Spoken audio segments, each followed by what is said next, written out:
Though there's competitors now ramping up, and Yeah. as you're familiar with BYD, which is also on the West Coast, I think they're ramping up production of their electric vehicles. Warren Buffett owns 10% stake in that. Why do you laugh? BYD is trying to compete. Why do you laugh? Have you seen their car? I have seen their cars, yes. In fact, at the Berkshire Hathaway meeting, I saw their cars. Yeah. Well, they are on a different, tell me why you're laughing. You don't see them at all as a competitor? No.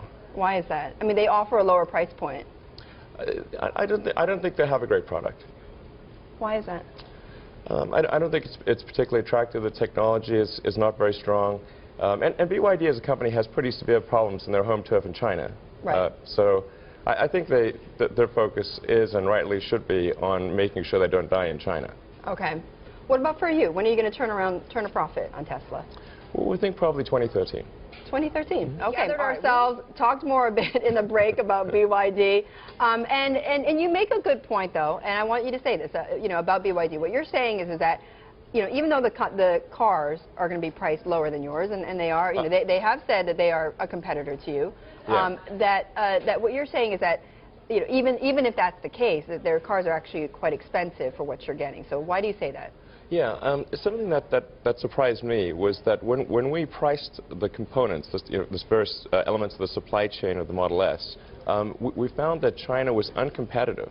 This is really surprising. I mean, I thought that we'd be sourcing a lot of components from China. Right.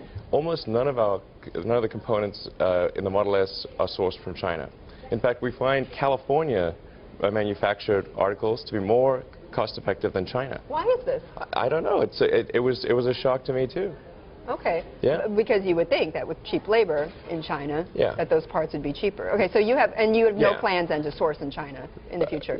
We're actually agnostic with respect to sourcing components. So we're happy to source components from the United States, Canada, Germany, Japan. And we do source a lot of components in Mexico. We source a lot of components from those countries. Right.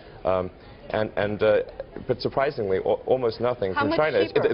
The Chinese components, remarkably, were more expensive. But how much? How much more expensive?